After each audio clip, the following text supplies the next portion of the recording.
Magnetohydrodynamic thruster, or MHD drive, and it might just change how we think about propulsion in the sea and in space. Imagine a submarine that glides through the ocean without a single moving part.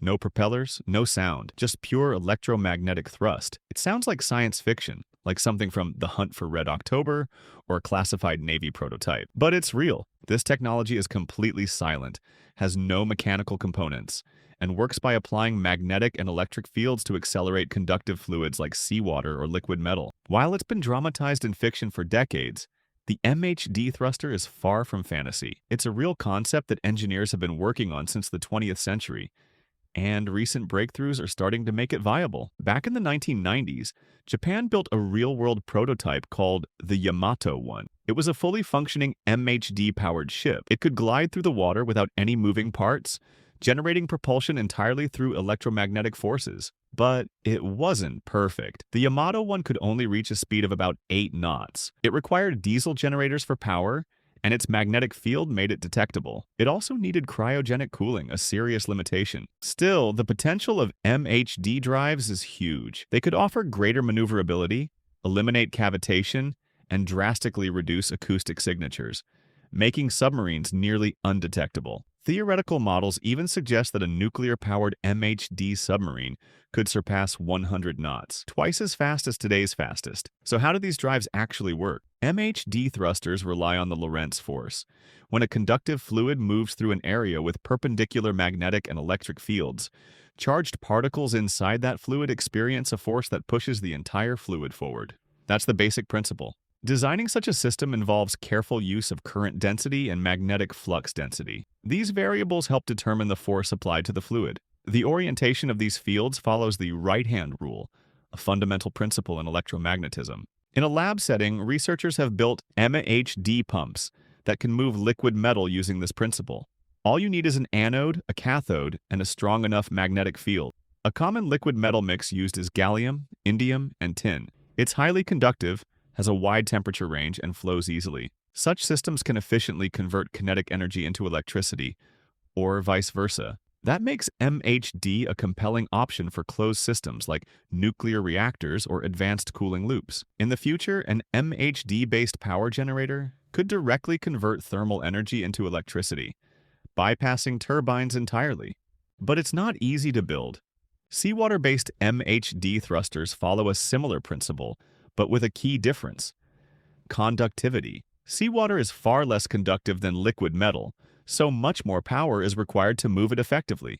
That's why Yamato 1 needed such high amperage and strong Tesla-scale magnetic fields just to reach 8 knots. That was in 1992. Today we have high-temperature superconducting HTS magnets. These materials can handle magnetic fields over 20 Tesla and carry 150 times the current of copper, with zero electrical resistance. They're a game changer. But they come with a catch. They must be cooled to cryogenic temperatures around -196 degrees Celsius using liquid nitrogen or helium. That adds complexity to any propulsion system. Another issue: electrode degradation. When seawater flows through an MHD system, the electrodes generate gas bubbles, hydrogen and oxygen, that corrode their surfaces, reducing both efficiency and lifespan. Fortunately, we now have powerful computational fluid dynamics tools that can simulate and optimize fluid flow to minimize wear and maximize output. And even better, HRL Laboratories under DARPA has announced breakthroughs in electrode coatings that resist seawater corrosion. If those coatings are also superconducting, the system could generate serious thrust without quickly degrading. Meanwhile, other big moves are happening. The U.S. Navy has developed a 36-megawatt HTS propulsion motor for future ships like the DDG-1000 class. This system is less than half the size and weight of traditional copper motors, offering massive efficiency gains. So yes, the Navy likely already knows how to build a cryogenically cooled, superconducting MHD drive. The real question is, when will we see a full prototype in an actual nuclear-powered submarine? Because let's face it, that's the only way this system becomes viable. You need a huge, reliable onboard energy source. Fortunately, modern submarines like the Ohio class already use pressurized water nuclear reactors capable of generating over 45 megawatts of power. That's more than enough to run an MHD system at meaningful speeds. Will it break speed records? Not right away. Even with a streamlined MHD design and a 45 megawatt power source, the estimated top speed might be around 20 knots at 30% efficiency. Not bad, but still outpaced by traditional propeller systems. Still, it's not all about speed.